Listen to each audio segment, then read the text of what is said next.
Welcome back. Yes, a squirrel can nibble through a nutshell. Well, David, actually, you've been nibbling through bit by bit the approaches to cryptic crossword clue solving over the last couple of nights. I have. And the nights to come.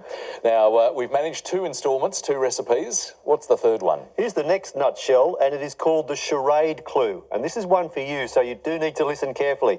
Now, these are quite tricky because they don't have a signpost. We looked at anagrams and containers, both of which have signposts of either mixing or containing, respectively. But the charade clue, which is based on that parlour game of charades. So if you break words down into smaller words, you might get a word like pigeon, which is pig plus eon, or even a word like anagram, which is nag, ram.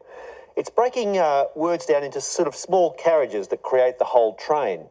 So a word like fortune could be clued with liking song a lot. So liking is for, song is a tune, and a lot is a fortune. So the pigeon one could be long time porcine. Yes, well, it's actually quite an art form to create a clue. Oh, okay, I stepped out of line there. Let's work on solving them. The other one is a word like surface, which is swell card to appear. Swell is surf, card is an ace, and to appear is to surface. So now it's time for you to try and tackle your first charade clue if you're ready. And it's again a 7-letter word, and it is consumed wharf fish. Consumed wharf fish. And the answer is a 7-letter word, and I will tell you that answer, if you haven't worked it out already, at the end of the show. Oh, look forward to that. Thank you for the challenge, David. Pleasure. And let's look at our scores. Zach is on 17 and Karen is on 25. And we're heading for some more letters. Zach, you to deliver. Can I have a consonant, please, Lily? W. Oh, no. And another? N. And another, please? T. And a vowel, please? I. And a second vowel? O. And a consonant, please? B. And a vowel, please? U. And a consonant, please? R. And one last vowel. And lastly, E. Time starts now.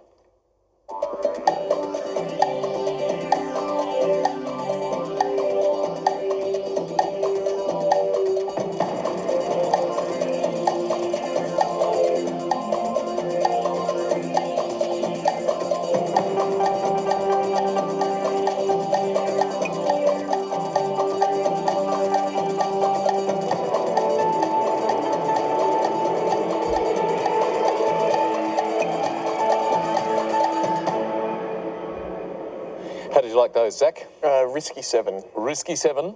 Karen? I've got a 7 as well, Richard. Sounds definitive 7 to me, but let's go with it. Turbine. Turbine, and your risky one, Zach? Tribune. Oh, sounds all right, David. No worries at all. In fact, tribune are those high administrative officers of the ancient Roman Republic, and in fact would make a very good container clue, Richard, because it's rib inside tune. But getting back to the business at hand, tribune and turbine, anagrams of each other, good 7s, and my 7 was routine.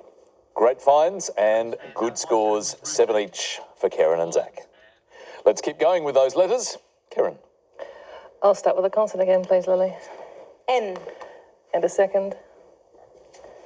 L. And a third, please. S. And a fourth. C. And a vowel, please.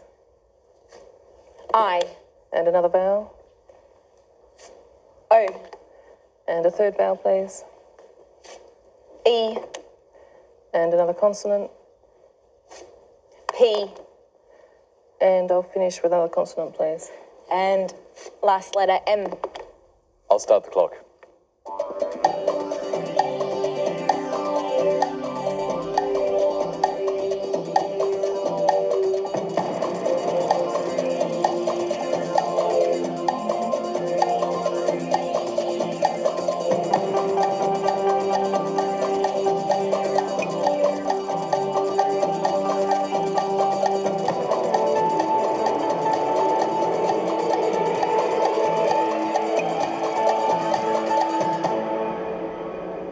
How many, Karen? 7, Richard. Zach? Just a 5. Let's start there. Mopes. And yours, Karen? Pencils. I think that sounds very nice indeed, David. No moping, Zach. It's a very good 7. Well done. Compiles is there. Speaking of crossword, it's an 8. Good find. Karen scored well, another 7. Well, we're on to our second lot of numbers for tonight. And Zach, now there are 2 things that you may well have learned from Karen a little earlier tonight. 1, she loves the family mix. 2, she doesn't like a rat pack. Where does that leave you?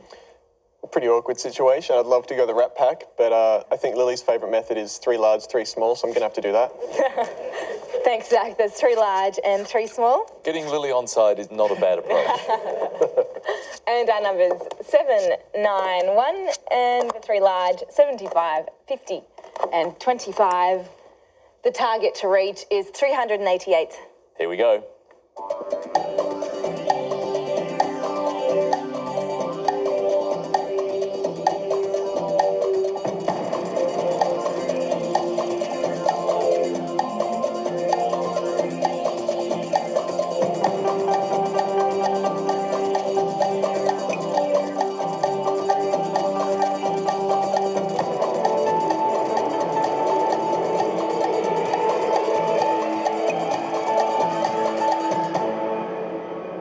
Well, it may not have been quite as wild as a rat pack, but it was a challenging mix, I think. Zach, how did you go? 390.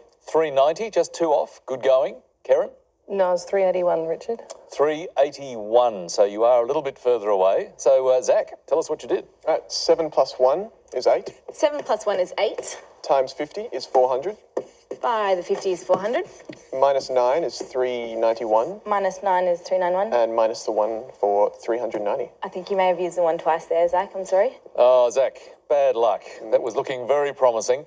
But now, Karen, you were still within the scoring range. What was your total that you mentioned? 381. 381. So, tell us what you did, please. Okay, 7 times, and then in brackets 50 50, plus, and then in brackets 75 divided by 25. 75 over 25, which is So 3. that gives you 371, 371. and then plus the 9 plus the 1. Plus the 9 and the 1 is 381. 381, so still a good scoring possibility. Now, Lily, if Karen's only getting to 381, that suggests this isn't easy. Yeah, How did you go with it? This is certainly difficult. I got there in the end. 50 plus 9 by the 7 is 50 by the 7, which is 350, plus 7 by 9, which is 63. Altogether gives you 413. And right now we're 25 away, so if you take away the 25, we're 388. Oh, nice method. Well done, Lily. Bad luck to Zach, though, on that occasion, but Karen scored 5 points. So Zach is on 24, Karen is on 44 as we head for another break. Your word mix this time, army saw.